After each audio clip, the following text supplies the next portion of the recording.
The Decay of the Essay. By Virginia Woolf.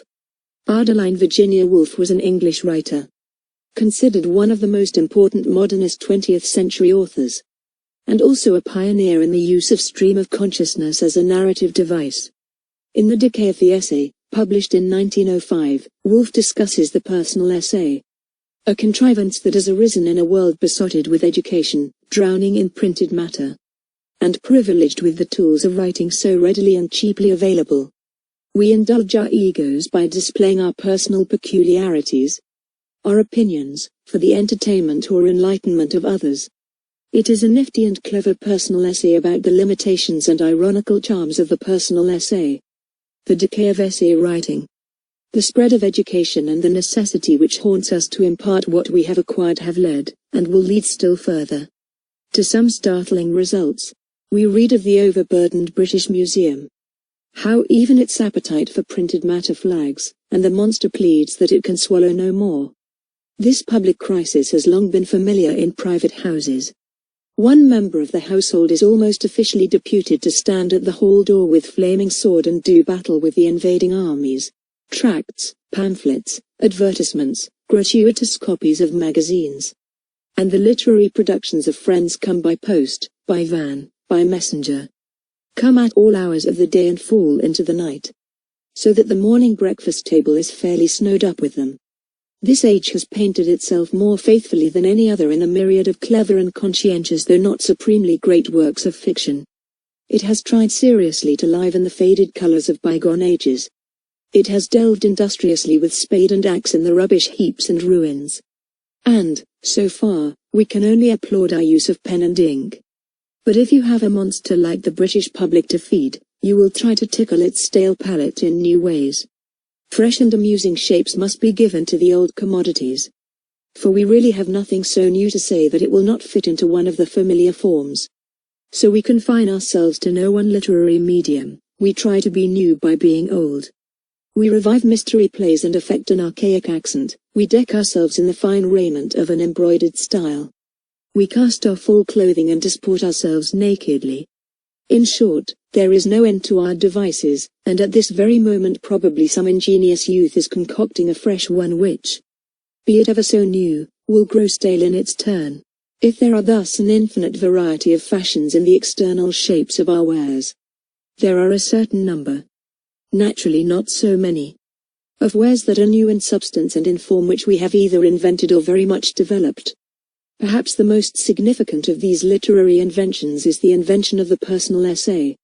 It is true that it is at least as old as Montaigne, but we may count him the first of the moderns. It has been used with considerable frequency since his day, but its popularity with us is so immense and so peculiar that we are justified in looking upon it as something of our own. Typical, characteristic, a sign of the times which will strike the eye of our great-great-grandchildren. Its significance, indeed, lies not so much in the fact that we have attained any brilliant success in essay writing. No one has approached the essays of Elia, but in the undoubted facility with which we write essays as though this were beyond all others our natural way of speaking. The peculiar form of an essay implies a peculiar substance. You can say in this shape what you cannot with equal fitness say in any other. A very wide definition obviously must be that which will include all the varieties of thought which are suitably enshrined in essays. But perhaps if you say that an essay is essentially egoistical, you will not exclude many essays, and you will certainly include a portentous number. Almost all essays begin with a capital I. I think, I feel, and when you have said that, it is clear that you are not writing history or philosophy or biography or anything but an essay, which may be brilliant or profound, which may deal with the immortality of the soul, or the rheumatism in your left shoulder, but is primarily an expression of personal opinion.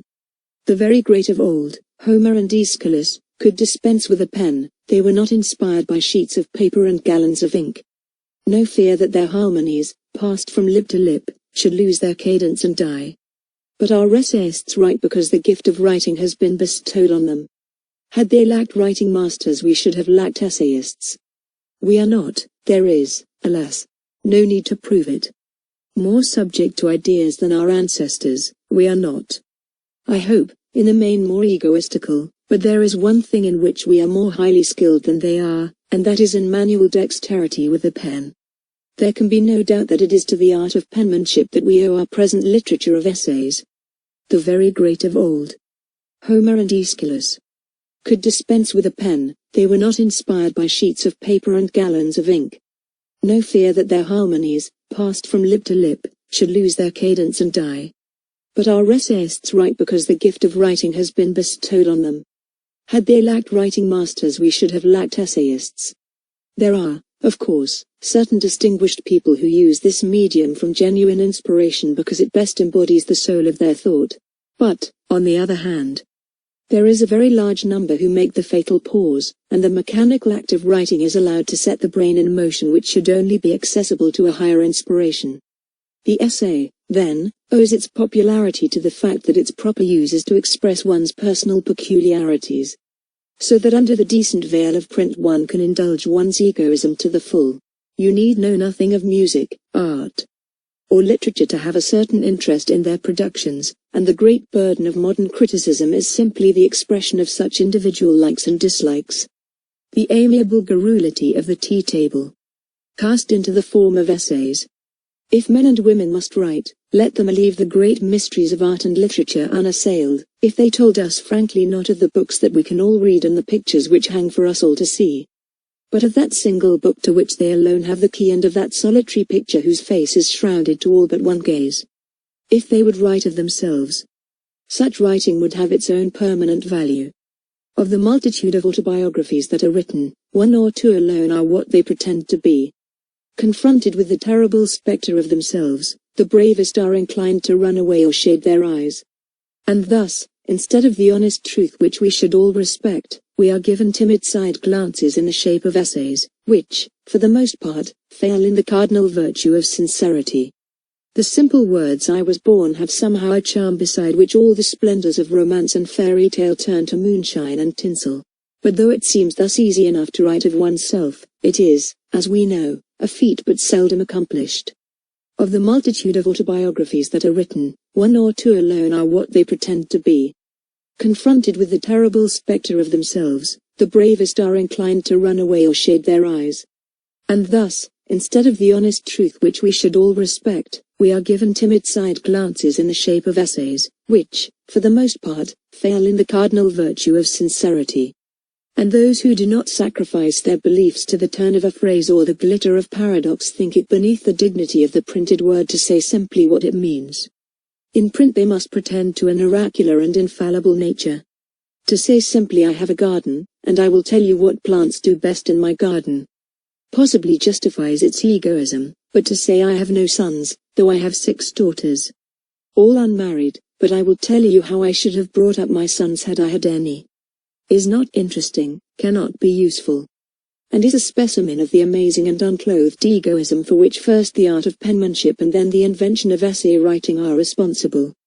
End of the essay.